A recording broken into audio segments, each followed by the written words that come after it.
नमस्ते, जय हिंद दोस्तों। आज की इस सच्ची और दिल छू जाने वाली कहानी में आप सभी का स्वागत है। अगर आपने अभी तक हमारा चैनल सब्सक्राइब नहीं किया है तो प्लीज़ सब्सक्राइब कर लीजिए, क्योंकि आज की कहानी सिर्फ एक शादी की नहीं, ये एक ऐसे प्यार की कहानी है जो मजबूरी से शुरू हुआ और फिर मिसाल बन गया। मेरा नाम सुमित है, मैं कानपुर का रहने वाला हूँ। मेरी उम्र 30 साल है और मैं एक मिडिल क्लास परिवार से हूँ। मेरा सपना था एक बड़ी मल्टीनेशनल कंपनी में काम करके खूब नाम कमाना और एक सुंदर पढ़ी लिखी स्मार्ट लड़की से शादी करना। लेकिन किस्मत की कुछ और ही मंजूर था। मेरे पिताजी की तबीयत अचानक बहुत बिगड़ गई। इलाज के लिए बहुत पैसे चाहिए थे। हमारी आर्थिक स्थिति पहले से ही खराब थी। उसी समय एक रिश्ता आया पायल का। लड़की अपाहिज थी। उसका एक पैर पोलियो की वजह से पूरी तरह से काम नहीं करता था, लेकिन उसका परिवार बहुत अमीर था। उन्होंने साफ कह दिया कि शादी के बदले वे मेरे पिताजी का पूरा इलाज करवाएंगे और कुछ धन भी देंगे ताकि हम जीवन को फिर से शुरू कर सकें। मुझे ये सौदा जैसा लगा, लेकिन मेरी माँ ने कहा, पायल एक बहुत अच्छी लड़की है बेटा, अगर तू उसकी ज़िंदगी में थोड़ी सी रोशनी ला सके तो शायद भगवान तुझे और आशीर्वाद देंगे। मैंने शादी के लिए हाँ कह दी, बिना कोई सपना देखे, बिना कोई उम्मीद किए। शादी बहुत सादगी से हुई। पायल ने लाल साड़ी पहनी थी, लेकिन उसकी आंखों में एक अजीब सा डर था, जैसे उसे खुद भी यकीन नहीं कि ये रिश्ता चलेगा। मैं उससे ठीक से बात भी नहीं कर पाता था।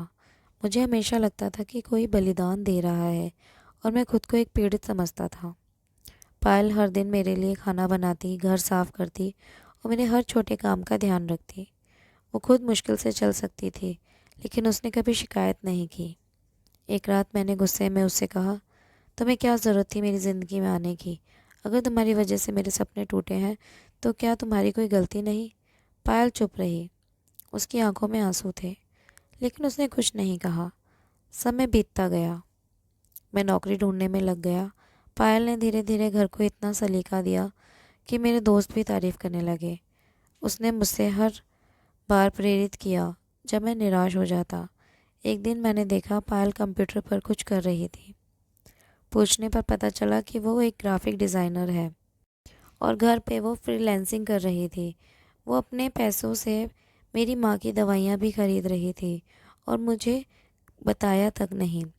मेरी नज़रों में वो पहली बार सिर्फ एक अपाहिज नहीं रही, वो एक मजबूत इंसान लगी।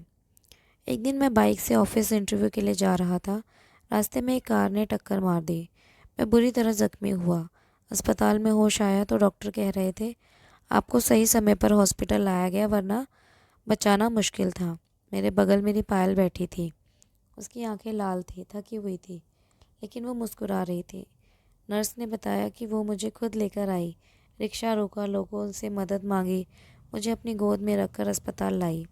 तुम? मुझे हैरानी से पूछा। वो बोली, जब आप जिंदा थे मैंने कभी शिकायत नहीं की। आज आपकी जान पर बनी थी तो मैं कैसे पीछे हटती।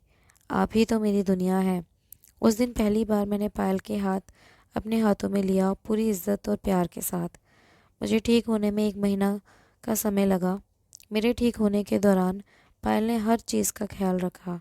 जब मैं व्हील चेयर पर था तो मुझे समझ आया कि अपाहिज होना सिर्फ शरीर की कमी नहीं, ये मानसिक ताकत की परीक्षा भी है, और पायल उसमें अव्वल थी। मैंने धीरे धीरे उससे खुलकर बात करनी शुरू की। उसे पार्क में ले गया, उसका पसंदीदा खाना बनाना सीखा और उसके हर शौक़ को समझने लगा। घर वाले भी ये देखकर काफ़ी खुश हुए कि दोनों अब एक दूसरे को समझ रहे हैं। अब मैं ऑफिस ज्वाइन कर चुका था, लेकिन हर शाम घर आकर पायल के साथ बैठना, उसकी बातें सुनना मेरी सबसे प्यारी आदत बन गई थी। एक बार हमारी कॉलोनी में महिला सम्मेलन हुआ, जिसमें पायल को साहसी महिला का अवार्ड मिला। वहाँ उसने जो भाषण दिया वो आज भी मेरे दिल में बसा है। कभी कभी लोग सोचते हैं कि अपाहिज लोग बोझ होते हैं, लेकिन मैं कहता हूँ कि हमें बस थोड़ी समझदारी और थोड़ी मोहब्बत चाहिए। हम भी अपने सपने देख सकते हैं, बस किसी की नज़र हमें इंसान की तरह देखे। लोगों ने तालियां बजाई और मैं वहाँ खड़ा होकर गर्व से रो पड़ा। मैं फूट फूट कर रो पड़ा और पायल का हाथ पकड़कर कहा, मैंने सोचा था मैं तुम्हारा सहारा बनूंगा, लेकिन असल में मैं तो तुम मेरी ताकत निकली। अब ज़िंदगी में हर कदम साथ चलेंगे, तुम्हारे कंधे से कंधा मिलाकर। आज हमारी शादी को 2 साल हो गए हैं। पायल अब लोगों की प्रेरणा है। मैं उसे देखकर रोज़ जीना सीखता हूँ। जब लोग पूछते हैं तुमने एक अपाहिज लड़की से शादी क्यों की, तो मैं मुस्कुराकर कहता हूँ मैंने एक अपाहिज लड़की से शादी की थी, लेकिन आज मैं उसी की वजह से ज़िंदा हूँ।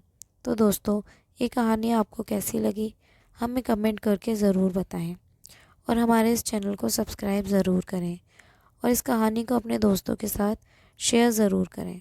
धन्यवाद।